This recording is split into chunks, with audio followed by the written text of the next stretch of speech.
तर आपण मॉन्सूनच्या सुपरफास्ट बातम्या बघूयात।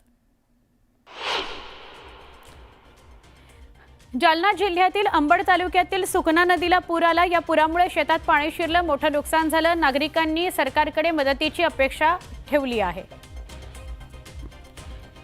सिल्लोड तालुक्यात झालेल्या मुसळधार पावसामुळे घाट नांद्रा, चारनेर, आमठाणा या भागात पूरस्थिती निर्माण झाली। पुलावरून पाणी वाहू लागलं। घाट नांद्रा गावाशी संपर्क तुटला।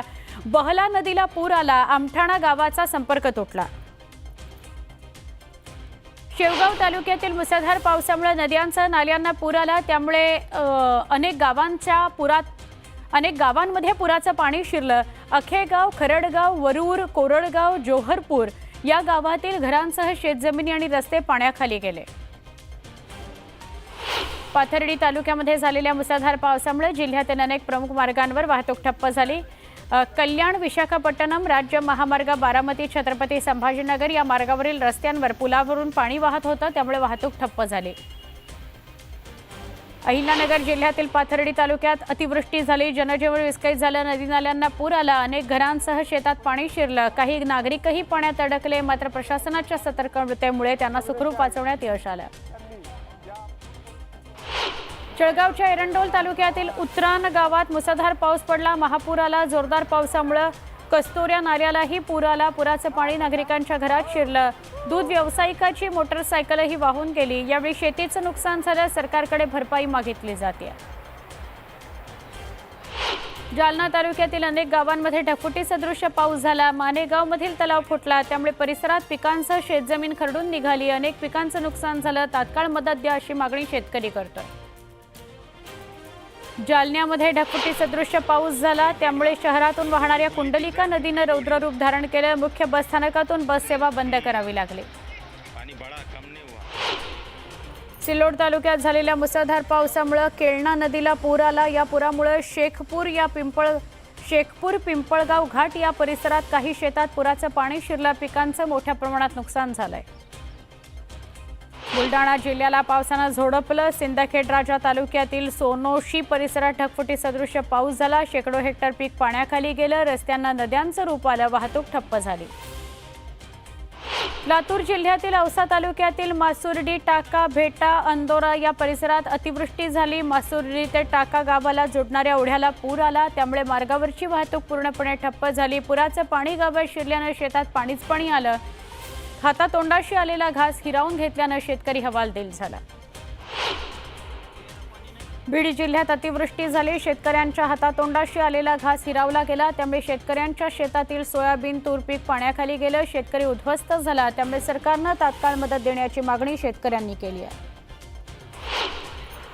सोलापूरच्या बार्शी तालुक्याला वादळी वाऱ्यानं झोडपून काढला। मुसळधार पाऊस झाला, त्यामुळे खरीप पिकाचं नुकसान झालं। अनेक नदी नाले तुडुंब भरून वाहत आहेत। पूल आणि बंधारे पाण्याखाली गेलेत। अनेक अंतर्गत रस्ते याची वाहतूक बंद झाली आहे।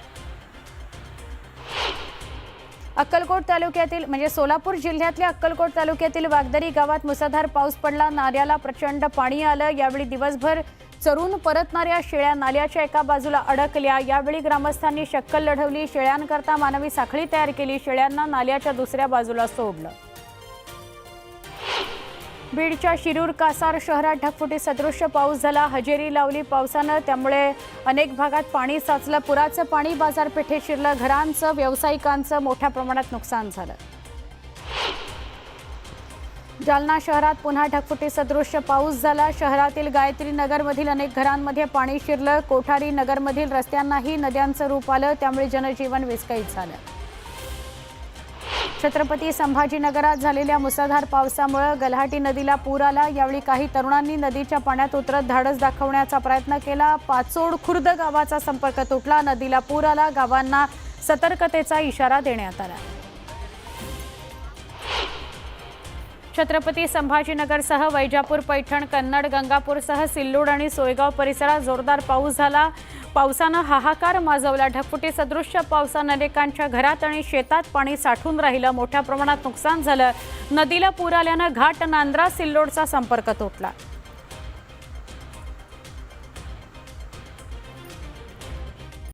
तर झालेल्या नुकसानीची भरपाई सरकारनं द्यावी अशी मागणी केली जाते।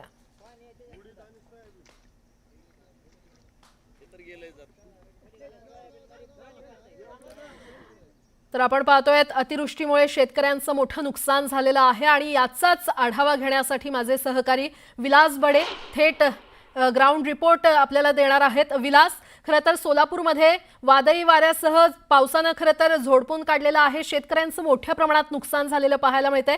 काय नेमकी तिथे सद्यस्थिती आहे? प्राजक्ता, आज न्यूज 18 लोकमत शेतकऱ्यांच्या बांधावर आहे। ज्या बांधावर आज परिस्थिती अतिशय गंभीर आहे, अभूतपूर्व अशी परिस्थिती आहे। माझ्या पायाखाली आज जी इथल्या शेतकऱ्याची अवस्था आहे ती विदारक अवस्था दाखवण्यासाठी हे चित्र पुरेसं आहे। ज्या शेतात उभा आहे तिथं सोयाबीनचं हे पीक आहे आणि सोयाबीनचं पीक पूर्णपणे पाण्याखाली गेलेलं आहे। जणू काही नदीमध्ये एखादं पेरणी केली जावी अशा पद्धतीनं हे चित्र या ठिकाणी दिसतंय। सोलापूर जिल्ह्यातल्या बार्शी तालुक्यामध्ये आता आपण आहोत आणि या बार्शी तालुक्यामध्ये विशेषतः संपूर्ण सोलापूर जिल्ह्यामध्ये प्रचंड नुकसान झालंय। आता हे जे चित्र आहे जिथून मी चालतोय ते कुठल्या नदीत चालत नाहीये, तर शेतातून नदीचा पाठ व्हावा तशा पद्धतीनं पाऊस कोसळल्यानंतर परिस्थिती निर्माण झाली आहे। आणि आता या सगळ्या परिस्थितीत हे उडदाचं पीक होतं, आता होतच म्हणावं लागेल कारण याच्यात काहीच उरलेलं नाहीये। अक्षरशः खत झालंय याचं, कारण पाऊस थांबत नाहीये। गेली 5 महिने सतत पाऊस सुरू आहे आणि पाऊस रात्री सुद्धा या सगळ्यांना झोडपून काढणारा होता। या सगळ्या पिकांचं जे नुकसान झालेलं आहे याच्यातनं एक कणभर सुद्धा शेतकऱ्याच्या हातात काही पडणार नाहीये आणि त्यामुळे ही जी परिस्थिती निर्माण झालेली आहे या परिस्थितीमुळे इथल्या शेतकऱ्यांचं प्रचंड मोठं संकट यांच्यावरती ओढवलेलं आहे। या सगळ्या शेतकऱ्यांशी आपण बोलूया आणि जाणून घेऊया की या सगळ्या परिस्थितीने त्यांच्यावर कुठली वेळ ओढवलेली आहे। या सगळ्या उडदाचं प्रचंड मोठं नुकसान झालेलं आहे। कधीपासून पाऊस कोसळतोय आणि कोणी बांधावर आलं का? सर, गेल्या 1 महिन्यापासून पावसाचं सातत्य कंटिन्यू आहे। काल दिवसभर सरीवर सरी येत राहिल्या आणि संध्याकाळी मात्र 11 वाजल्यानंतर जो पाऊस चालू झाला तो अतिशय जास्त प्रमाणामध्ये पाऊस होता। तो सकाळी पहाटे 3:30-4 पर्यंत होता। त्यामुळं या गावाला आणि गावच्या परिसराला 2 बाजूनी नद्यांनी घेरलेला असून गावची पण परिस्थिती गंभीर झाली आणि शेतीची पण परिस्थिती अतिशय गंभीर झालेली आहे। सर, उडीद, मूग, सोयाबीन, तूर, ऊस, कांदा संपूर्ण पिकं नेस्तनाबूत झालीत। शेतकऱ्यांना अक्षरशः रडण्याची वेळ शेतकऱ्यावरती आलेली आहे आणि ह्याच्यामधून शेतकरी सावरणं हे फार कठीण झालेलं आहे। त्यासाठी तुमच्या माध्यमातून सरकारने काही प्रयत्न करणं अत्यंत गरजेचं आहे। बांधावर कोणी आलं का? आतापर्यंत बांधावर कुणीही दखल घेतलेली नाही सर। प्रशासन आलं का? प्रशासन तर अजिबात आलेलं नाही। पंचनामे झाले का? पंचनामे आणखीन झालेलेच नाहीत। आता हे जे शेत आहे या शेतामध्ये जर उडदाचं पीक होतं एकरी समजा, तर एकरी किती नुकसान झालंय जरा समजून घेऊया। एका एकरमध्ये म्हणजे हा जर पट्टा बघितला 1 एकर हे सगळं रान आहे। या एकरभर रानामध्ये जेव्हा उडीद पेरणी केली आतापर्यंत किती खर्च आला? आतापर्यंत उडदाचा खर्च एकरी 45,000 रुपये आलेला आहे। एकरी 45,000 रुपये खर्च आहे। हो, आणि त्यानंतर या पावसामुळे या एकरभर उडीद पेरला जो होता त्यामधनं 30 किलो किंवा 40 किलो सुद्धा उडीद आमचा उडीद निघालेला नाही। त्यामुळे पूर्ण शेती पाण्याखाली गेलेली आहे। रात्री तर ढगफुटीसारखा पाऊस या ठिकाणी झालेला आहे। आपल्या माध्यमातून सांगू इच्छितो, शेतकऱ्याला च्या पिकाला शासनानं जर भाव दिला तर शासनाकडे हा शेतकरी हात सुद्धा पसरणार नाही साहेब। आता उडदाची अवस्था ही झालेली आहे। काय भाव आहे उडदाचा? उडदाचा 3,500 ते 4,000 रुपये आडतीवाले आता उडीद घेत आहेत आणि त्यामधनं शेतकऱ्याचा अक्षरशः आतोनात नुकसान झालेलं आहे। 10 वर्षापूर्वी किती होता? 10 वर्षापूर्वी पण हाच भाव होता आणि आताही हाच भाव आहे। 3,500 10 वर्षापूर्वी बी होता आणि आताही 3,500-4,000 रुपये आताही भाव आहे। आता या एकरभर रानामध्ये मी एक छोटंसं उदाहरण म्हणून प्रेक्षकांना हे कळावं म्हणून की एकरभर रानामध्ये जेव्हा हे सगळं नुकसान होतं तेव्हा एका एकरमध्ये किती नुकसान होतं? एका एकरमध्ये शेतकऱ्याचं किती नुकसान झालं? आता एका एकरमध्ये शेतकऱ्याचं तुम्हाला सांगतो 30,000 ते 35,000 रुपये गेलेले आहेत। एका एकरमध्ये शेतकऱ्याचं 30 ते 35 हजाराचं नुकसान झालंय. राज्यामध्ये जवळपास 72 लाख एकर इतक्या शेतीवरचं नुकसान झालंय. आता विचार करा, प्रत्येक एकरला जर 50 हजाराचं नुकसान झालं असेल, 40-50 हजाराचं नुकसान झालं असेल, तर या महाराष्ट्रातल्या कोट्यवधी शेतकऱ्यांचं किती हजार कोटींचं नुकसान झालंय. भरपाई किती? भरपाई किती? त्याचा खर्च पण निघत नाही, एवढी भरपाई देत नाहीत ते. 5 आणि 7 पेरणीचाही खर्च निघू शकतो. पेरणीचाही खर्च निघू शकत नाही आणि सरकार आपलं काय करतंय, गाजर धावतंय. हा. खर्च होतोय पण 30, 20, 25 हजार रुपये आणि देतात किती 8 हजार 10 हजार हेक्टरी देतात ते पण. हेक्टरी. हा, त्याच्यात काहीच होत नाही. त्यात पण त्याच्यानंतर ते माई सेवा केंद्रालाच 1500 जातात त्यातले पण. हा. हा, बरं. बराचसा खर्च तिथं होतो. स्वतः तलाठी कुठलाही अधिकारी स्वतः येऊ शकत नाही पंचनामा करायला. त्याच्यामुळं शेतकऱ्याला बरीचशी शेतकऱ्याची ही होती, अडवणूक झाली.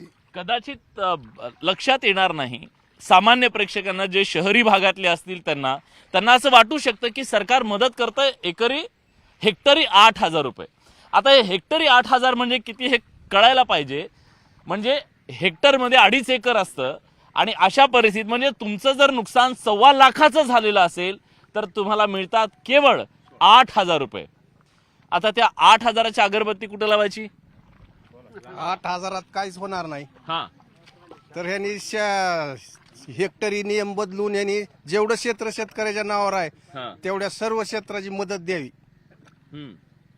ही 2 हेक्टरची फक्त मर्यादा, ती मर्यादा काढून टाकावी. जेवढं क्षेत्र नावावर आहे हम्म. तेवढ्यात पिकाचं ह्यांनी नुकसान द्यावं. आणि 8,000ची मर्यादा ठरलेली आहे त्यांची अगोदरच पंचनाम्याच्या, ती सुद्धा त्यांनी काढून आम्हाला 18,000च्या मोहरनं मर्यादा पिकाला नुकसान भरपाई द्यावी. काय करायचं शेतकऱ्यांना? पहिल्यांदा न्यूज 18 लोकमतचं मी गाववाल्यातर्फे आगळगावतर्फे अभिनंदन करतो. नाही हो दादा. आजपर्यंत कुणीही बांधावर आमच्या शेतावर आलेलं नाही नाही. दादा, आमचं काम आहे. तुम्ही संकटात आहात. तुम्ही संकटात असताना तुमची व्यथा ह्या सरकारपर्यंत दाखवणं, त्यांच्यापर्यंत पोहोचवणं आमचं काम आहे. सदर शेतकऱ्यांचा अतिशय हा. जिथं शब्दात मांडता येत नाही असं नुकसान या पावसामुळे झालेलं आहे. हा. सदर शेतकरी तणावग्रस्त आहे हम्म. आणि शेतकरी आत्महत्येपर्यंत पोहोचलेला आहे. तरीही कुठल्याही शासनानं आजपर्यंत आमच्या बांधावर किंवा नुकसान भरपाईचं काय झालंय, कुठला पंचनामा केलाय, कुठला पूल वाहतोय, किती परिस्थिती बेकार आहे हा. किंवा काय परिस्थिती असेल, दुधाची काय परिस्थिती असेल, कांद्याची काय परिस्थिती असेल, हे जाणून घेण्याचा सुद्धा प्रयत्न केलेला नाहीये. पण आपण जाणून घेतोय. स्टुडिओ सोडलाय. स्टुडिओ सोडून थेट बांधावरती राज्यातल्या लाखो शेतकऱ्यांची अवस्था, दुरवस्था, व्यथा आणि कथा घेऊन आम्ही आलोय. आणि आशा करूया राज्यातले नेते सुद्धा आता बांधावरती येतील आणि या मायबाप शेतकऱ्याला दिलासा देण्यासाठी, त्याचे अश्रू पुसण्यासाठी येतील अशी आशा करूया.